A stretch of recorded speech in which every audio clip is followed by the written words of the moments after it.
Kawasaki, Yamaha, Ducati. Motorcycle brands with century-long history are now trailing behind the Chongqing-based company that's been in the business for less than 2 years. In March 2026, ZXMOTO won the Portuguese round of the World Superbike Championship, sparking heated discussion.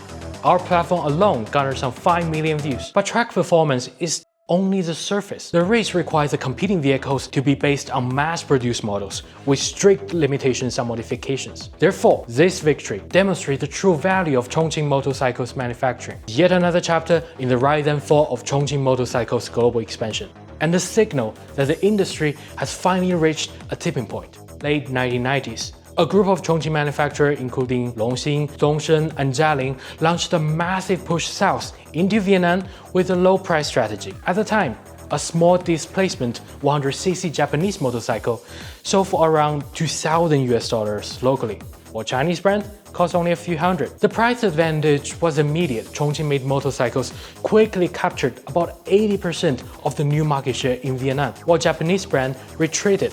But what happened next served as a painful lesson. Once they had established a foothold in the market, the Chongqing company began undercutting each other. By the end of the year 2000, the export price per unit for some models had fallen to around $300, and Japanese brand quickly spotted the weakness. Around 2005, Honda and Yamaha began offering low down payment installments in Southeast Asia. With prices becoming comparable, Japanese motorcycle has a reputation for better quality. Consumers voted with their wallet. The market share of Chinese motorcycles in Vietnam shrank from a peak about 80% to less than 5% around 2016.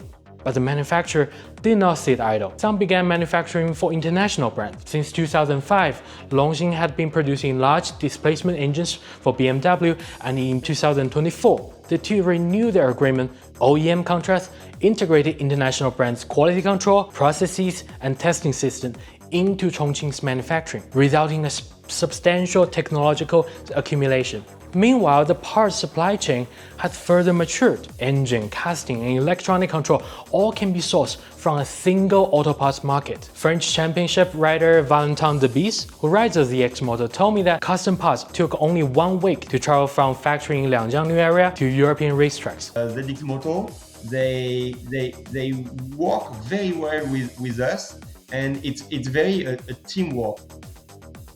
What's the value of such a high-density industrial cluster? In 2025, Chongqing's motorcycle production ranked first among all Chinese cities, with export accounting for over 1/3 of national total. However, scale and technological accumulation does not automatically translate into a brand's bargaining power. In this new wave of Chongqing motorcycle overseas push, the strategy is to leverage production capacity to diversify exports.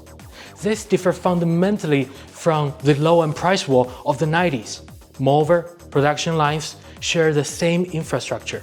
Even startup brands without their engine or foundry can source parts in Chongqing based on design. Zhang Xue, who co-founded KOF-Moto, also started from scratch. In this environment, the opportunity cost of trial and error is much lower, allowing for differentiated R&D and pricing strategies. The first tier of the new strategy, Chongqing made small displacement gasoline motorcycle for commuting needs in Latin America, Africa, and Middle East. This market serves as a stable and growing source of cash. The second tier involves breaking into the high-end market for large displacement models. And this is the international competitive arena where KOF and ZXMOTO participated in at the Superbike Championship. In 2022, Chongqing's annual production of 200cc plus motorcycles totaled just 82,000 units.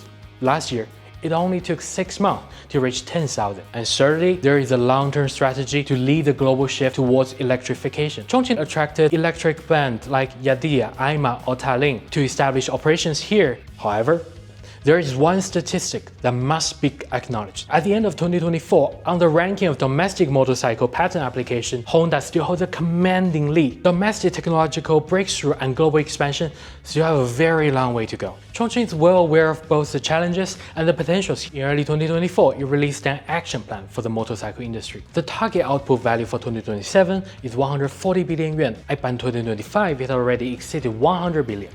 However, the average price of motorcycles exported from here is still only 1/5 of the price of Honda model sold in Europe, and this gap cannot be filled simply by increasing volumes.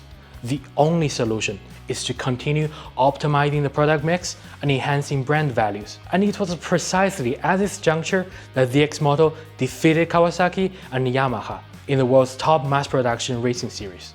30 years ago, Chongqing motorcycles were being sold at an unsustainable discount on the streets of Yan'an. 30 years later today, Chongqing-made motorcycles are competing on the world's most demanding racetracks. Comments from overseas say that Zhang Xue embodies the Chinese entrepreneurial spirit, tenacity, and diligence. With such company in existence, the next season of Chongqing Motorcycles Overseas Push is definitely something to look forward to.